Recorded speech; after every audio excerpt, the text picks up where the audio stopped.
Bab ke-6 bagian ke-7. Cerita orang yang tidak waras. Kita mempunyai terlalu banyak cara untuk menafsirkan kejadian-kejadian masa silam demi kebaikan kita sendiri. Perhatikan perilaku orang-orang paranoid.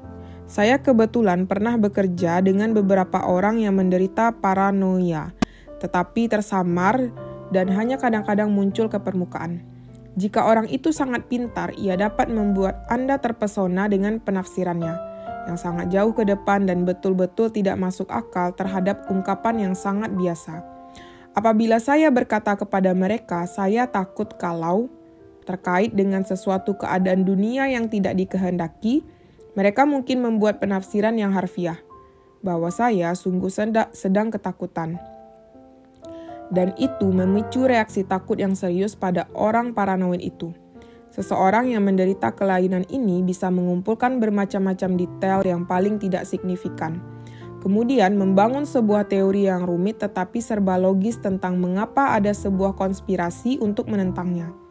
Dan andai Anda menghimpun katakanlah 10 orang paranoid dan semua sedang mengalami episode delusi yang sama, 10 orang itu akan memberikan 10 tafsiran yang berbeda, tetapi sama-sama masuk akal. Ketika saya baru berusia 7 tahun, saya ingat guru saya pernah memperlihatkan kepada kami sebuah lukisan yang menggambarkan sejumlah orang miskin Prancis abad pertengahan dalam perjamuan yang diadakan oleh salah seorang dermawan mereka, seorang raja yang murah hati. Orang-orang itu tampak sedang mengangkat mangkuk-mangkuk sup mereka sampai ke bibir dan menyeruput isinya. Sang guru bertanya kepada saya, "Mengapa hidung mereka sampai masuk ke dalam mangkuk?" Maka saya menjawab, "Karena mereka tidak diajari tata krama."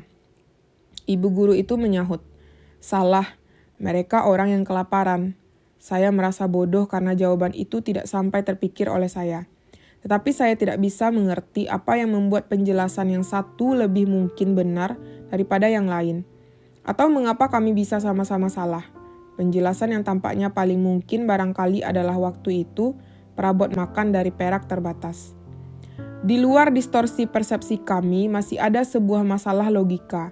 Bagaimana seseorang yang tidak mempunyai petunjuk bisa mempertahankan pandangan-pandangan yang tampak sempurna dan masuk akal, serta cocok dengan pengamatan-pengamatan dan berkesesuaian dengan semua aturan tentang logika. Pertimbangkan bahwa dua orang dapat berpegang pada keyakinan masing-masing yang tidak berkesesuaian, padahal berdasarkan data yang sama persis.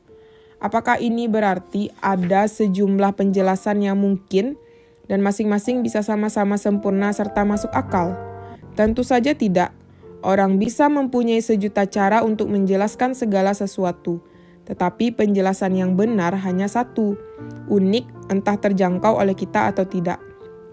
Dalam sebuah argumentasi yang terkenal, pakar logika W.V. Quine membuktikan ada sekumpulan interpretasi dan teori yang konsisten, sehingga bisa berkesesuaian dengan serangkaian fakta. Pandangan seperti ini harus menjadi peringatan bagi kita bahwa ketiadaan bukti yang tak masuk akal belum cukup untuk menyatakan bahwa sesuatu itu benar. Masalah yang dibahas oleh Quine terkait dengan temuannya tentang betapa sulit menerjemahkan pernyataan dalam bahasa satu ke dalam bahasa lain, hanya karena orang dapat menafsirkan kalimat manapun dengan berbagai cara yang tidak terbatas. Perhatikan di sini bahwa seseorang yang sangat teliti dapat menemukan sebuah aspek self-canceling pada tulisan Quine sendiri. Saya penasaran soal bagaimana ia bisa berharap kita memahami hal yang satu ini dalam cara tertentu. Ini bukan berarti kita tidak dapat berbicara tentang sebab. Ada cara untuk membebaskan diri dari kesalahan naratif. Bagaimana? Dengan membuat dalil-dalil dan menaklukkan eksperimen-eksperimen, atau seperti akan kita lihat di bagian kedua, dengan membuat prediksi-prediksi yang dapat diuji. Eksperimen-eksperimen psikologi yang saya bahas di sini diperlakukan demikian. Metode ini memilih sebuah populasi kemudian menerapkan uji. Hasil-hasilnya harus berlaku di Tennessee di Cina, bahkan di Prancis.